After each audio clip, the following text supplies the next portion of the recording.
How would you like to think on your deathbed you didn't know the truth?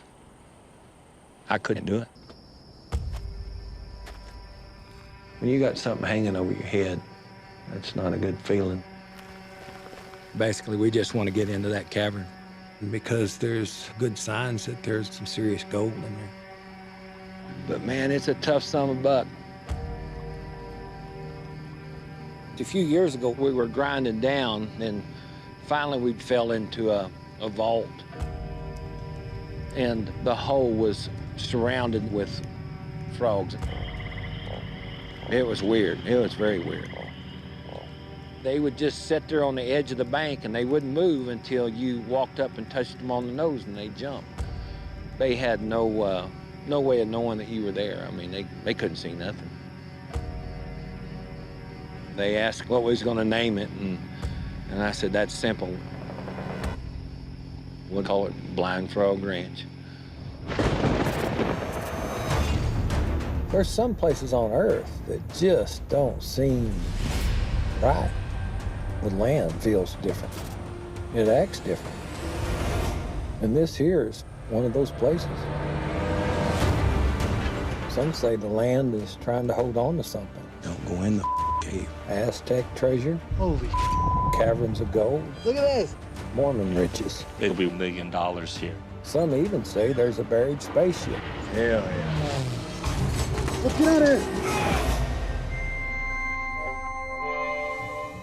We had heard about this property up in Utah where there was precious metals on there.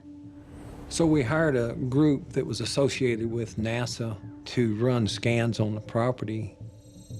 Basically, the scans showed that there was about 2 miles worth of flooded caves or voids underneath that property.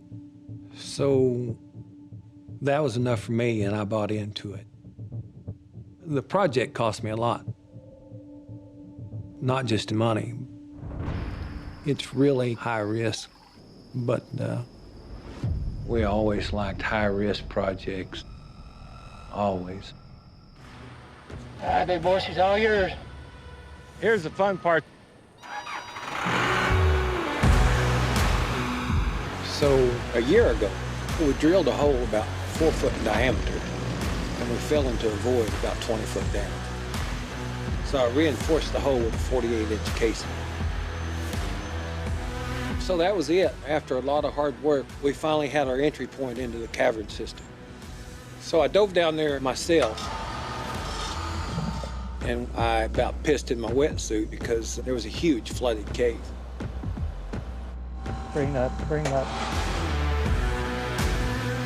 But when we came back the next day, the hole had completely flooded. So now not only is our entry point under about 15 feet of murky water, the chute is now buried under a massive amount of sediment that came in on our pipe whenever the water came up. So the long boom track hole is a huge game changer. Looking good, old man. Better rip. As soon as we get all the muck out of there, we can take a shot at sliding down into that hole. And hopefully into a cavern full of gold down below.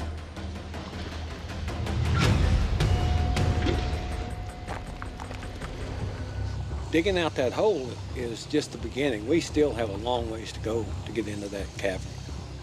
The truth is, I know a lot more about drilling for oil than I do digging for gold. So this year, I'm bringing in some extra brain power to help me get to the bottom of what's going on. So here's the deal, fellas.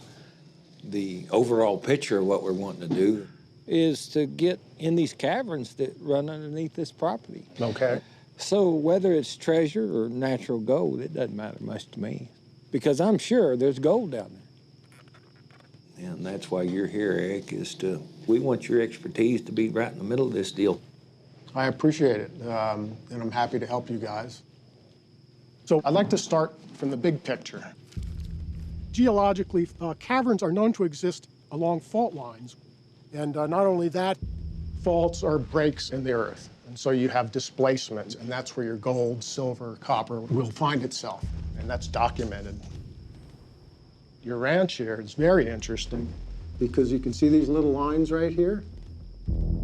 We have several faults in the area. That's what I'm calling a fault swarm. Bingo. That's exactly what we want to hear.